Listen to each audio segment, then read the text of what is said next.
Hey everyone, I'm Clue, and today we're going to talk about demand. So, what demand is there for any given set when it comes to Flesh and Blood? Well, welcome to Wraith, right? First set. So when the game first began, you had Guardian, Warrior, Ninja, and Brute. You had 4 heroes to pick from, meaning that everyone was interested in the set, because there was something for everyone, because these were the only heroes of the game. Then Arcane Rising introduced 4 more. So now at 8, right? So some people want to try something new, so there's still a plausible demand for the majority of the community to participate in every set. In comes Crucible of War.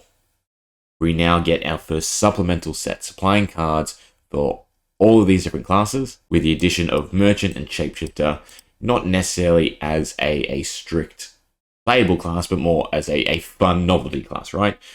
So altogether, there's now 10 different classes. You can identify or pick and play, main, whatever you want to call it, a specific class of which you're going to have a higher demand for their cards. That is the growing concern, again, when it comes to Flesh and Blood. Because this pool is ever growing, right? From Crucible War, we head to Monarch. We get Illusionist, one new class. But then we also get the addition of the subtype, Light and Shadow, meaning that while there are now, say, 2 players for Runeblade and 2 for Brutes, we now have an overlap, people who want Shadow cards, people who want Light cards. But if you're not going to play any of these heroes, right, if you're not going to play Warrior, you're not going to play Illusionist, Brute, Runeblade, or Shadow or Light, then what point is Monarch to you? Okay? If you are playing Ranger, playing Guardian, playing Ninja, there is nothing in this set for you outside of, again, there's some generics. But by and large, you don't want the majority of cards from this set. Then Tails does the opposite, right? It supports Guardian and Ranger. Ninja still gets shafted because we get another Runeblade.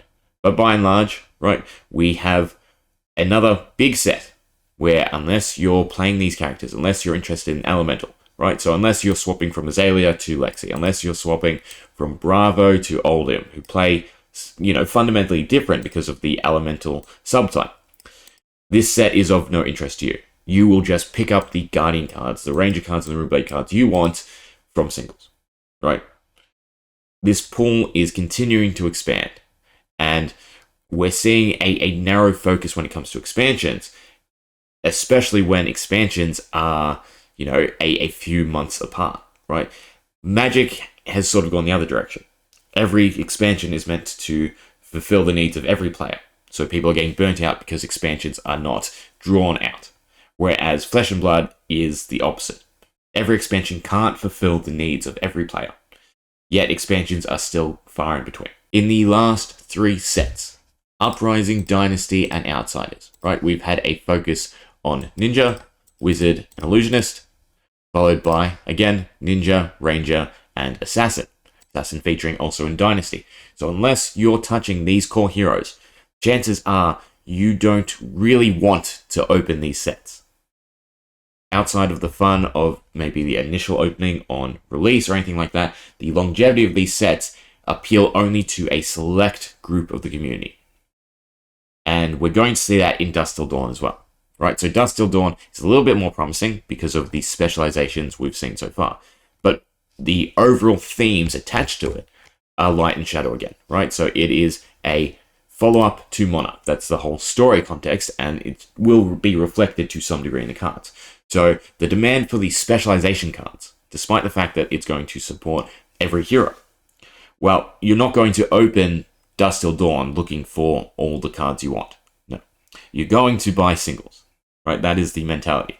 That is the mentality for every single set outside of the initial block, because we have expanded the demographic or segmented the demographic considerably more. One of the big concerns that they had with Crucible, outlined in the initial Q&A about it, was the fact that there was so many moving parts. The challenges of theme cohesion, but at the same time the freedom to do cooler things with the design, because you can add in flavorful things for X classes. The issue I sort of have is that was 8 classes, right? We now have 13, so 33% more than 8, right? Still around the same volume of cards, but now also a overarching theme in the way of shadow and light, right? A theme that might not necessarily be compatible with every single hero. And this is the 10th set, right?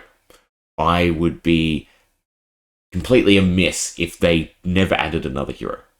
That's just so unrealistic to think about. They're going to continue to expand, and they're going to continue to grow in this horizontal direction. I mean, I was somewhat thinking that we'd see new classes in Dusk Till Dawn, but simply put, at this point in time, how can all of these things that encompass Flesh and Blood as it is today be boiled down to fit into a supplemental set? It's just not going to work in the future. And again, unless you do something like that where you are fulfilling the demands of every single player in the community, boxes aren't going to function in the way they did in the first few sets, right? The demand for each set as it's continued to expand and grow is dwindling. History packs in themselves, right? The incentive to open this box versus the initial product. Because now I have to compete with cycling through cards for these other classes that I might not necessarily want. So why would I bother opening it when I could just buy the class cards I desire? And that's, again, a big growing concern to me, because if there's no demand, if there's no incentive for the core product of Legend Story Studios by way of expansion sets, supplemental sets, standard sets, whatever you want to call them, then there's going to be an issue, because that's their bottom line. That is what they produce and what they sell. And no matter how large their community grows, they're only capturing a portion of it with each release, because each release cannot speak to every single person in that community. I mean, the draft side as well. For outsiders, for me personally, drafting outsiders is kind of redundant, right? Because there isn't this huge gap between the playstyles of these 6 heroes. They all operate on a very similar mechanic, which is, if I land my hits, you're going to suffer these effects. And simply put, doesn't matter if it's ninja, ranger, or assassin, the draft feels very similar to me, that I don't enjoy it as much as something like Monarch, where I can go back and forth between light and shadow, or even the initial sets where the 4 core heroes that you draft behind, that you get slotted into depending on the cards you pull, feel substantial, because they all have different playstyles that you really have to be gunning for certain cards. I know I am somewhat starting to sound like a broken record, right?